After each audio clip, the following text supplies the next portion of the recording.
ನನ್ನ ಪ್ರಿಯ ವಿದ್ಯಾರ್ಥಿಗಳೇ ಮತ್ತು ಸ್ನೇಹಿತರೆ, ನಿಮ್ಮ ಪ್ರೀತಿಯ ಚಾನೆಲ್ಗೆ ಹೃತ್ಪೂರ್ವಕ ಸ್ವಾಗತ. ಇಂದು ನಾನು ನಿಮಗೆ ಒಂದು ಅದ್ಭುತವಾದ ಮತ್ತು ಅರ್ಥಪೂರ್ಣವಾದ ಕಥೆಯನ್ನು ಹೇಳಲಿದ್ದೇನೆ. ಈ ಕಥೆ ನಮಗೆ ಒಂದು ದೊಡ್ಡ ಸತ್ಯದ ಸಾರಾಂಶವನ್ನು ಕಲಿಸುತ್ತದೆ. ಮಾನವನಿಗಿಂತ ಪರಮಾತ್ಮನ ಮೇಲೆ ಇರುವ ನಂಬಿಕೆ ಎಷ್ಟು ಶಕ್ತಿಯುತವಾದದ್ದು ಎಂಬುದು ಈ ಕಥೆಯ ಒಂದು ಸತ್ಯ ಸಂದೇಶವನ್ನ ಸಾರುತ್ತದೆ. ಒಬ್ಬ ರಾಜ ಮತ್ತು ಒಂದು ಚಿಕ್ಕ ಮಗುವಿನ ನಡುವೆ ನಡೆದ ಈ ಘಟನೆ ನಮ್ಮ ಜೀವನಕ್ಕೆ ಒಂದು ಮಹತ್ವದ ಸಂದೇಶವನ್ನು ನೀಡುತ್ತದೆ. ಇದರಲ್ಲಿ ನಾವು ಏನನ್ನು ಕಲಿತೀವಪ್ಪ ಅಂತಂದ್ರ, ಮನುಷ್ಯರನ್ನು ನಂಬುವುದಕ್ಕಿಂತ ಪರಮಾತ್ಮನನ್ನು ನಂಬುವುದೇ ಲೇಸು ಎಂಬ ಸತ್ಯ ಘಟನೆ ನಮಗೆಲ್ಲರಿಗೂ ಕೂಡ ತಿಳಿದು ಬರುತ್ತದೆ. ಹಾಗಾದರೆ ಬನ್ನಿ ಈ ಕಥೆ ಯಾವುದೆಂಬುದನ್ನು ನೋಡೋಣ.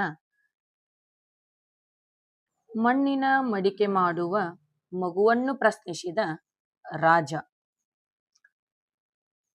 ಈ ಕಥೆಯಲ್ಲಿ ಏನಿದೆ ಎಂಬ ಸಾರಾಂಶವನ್ನ ಕೇಳೋಣ ಬನ್ನಿ. ಒಮ್ಮೆ ಒಬ್ಬ ರಾಜ ನಗರಕ್ಕೆ ಭೇಟಿ ನೀಡಲು ಹೋದಾಗ ದಾರಿಯಲ್ಲಿ ಒಂದು ಚಿಕ್ಕ ಮಗು ಮಣ್ಣಿನ ಆಟಿಕೆಗಳ ಕಿವಿಯಲ್ಲಿ ಏನೋ ಪಿಸುಗುಟ್ಟುತ್ತಾ ನಂತರ ಅವುಗಳನ್ನು ಒಡೆದು ಉಳಿದ ಮಣ್ಣಿನೊಂದಿಗೆ ಬೆರೆಸುವುದನ್ನು ಕಂಡನು. ಆಗ ಮುಂದೆ ನೋಡಿರಿ ಏನಾಗತ್ತೆ ತಂದ. ಇಲ್ಲಿ ಆ ಮಗು ಆಟವಾಡುತ್ತಾ ಒಡೆದ ಹಾಕುವ ಮಡಿಕೆಯನ್ನು ಕಂಡ ರಾಜ ಆಶ್ಚರ್ಯದಿಂದ ಕೇಳಿದ, ನೀನು ಏನು ಮಾಡ್ತಿದ್ದೀಯಾ? ನಾನು ಮಣ್ಣಿನ ಆಟಿಕೆಗಳನ್ನು ಕೇಳುತ್ತೇನೆ. ನೀವು ಎಂದಾದರೂ ಶ್ರೀ ದಾನೇಶ್ವರರ ದೇವರನ್ನು ಜಪಿಸಿದ್ದೀರಾ? ಮತ್ತು ಅದು ಏನನ್ನು ಹೇಳದಿದ್ದರೆ ನಾನು ಮಣ್ಣಿನೊಂದಿಗೆ ಮಣ್ಣನ್ನು ಬೆರೆಸುತ್ತೇನೆ ಎಂದು ಮಗು ಉತ್ತರಿಸಿತು. ಈ ಮಗು ಎಷ್ಟು ಜ್ಞಾನಿ ಎಂದು ರಾಜ ಯೋಚಿಸಿದನು.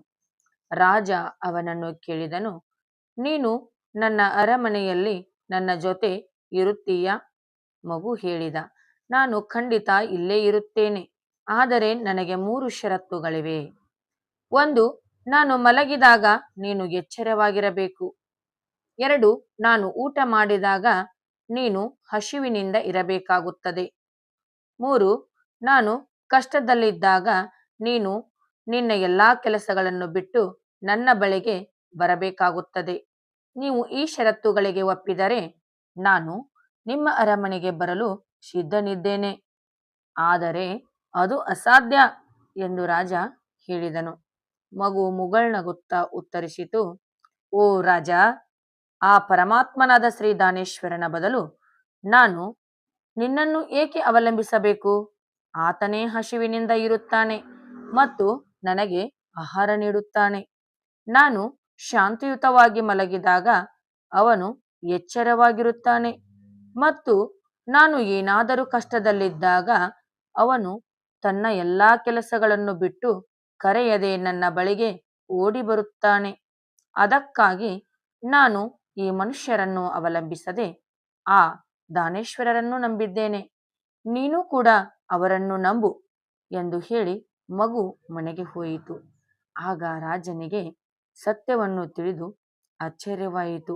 ನೋಡಿ, ನೀವು ಕೂಡ ಶ್ರೀ ಆದಿನಾರಾಯಣನ ಸ್ವರೂಪನಾದ ಅವತಾರ ಪುರುಷನಾದ ಶ್ರೀ ದಾಸೋಹರತ್ನ ದಾನೇಶ್ವರ ಅಪ್ಪಾಜಿಯವರ ಮಹಿಮೆ ಪವಾಡಗಳು ಇದೇ ರೀತಿಯಾಗಿ ಪ್ರತಿಯೊಬ್ಬರ ಜೀವನದಲ್ಲಿಯೂ ನಡೆಯುತ್ತಾ ಬಂದಿವೆ.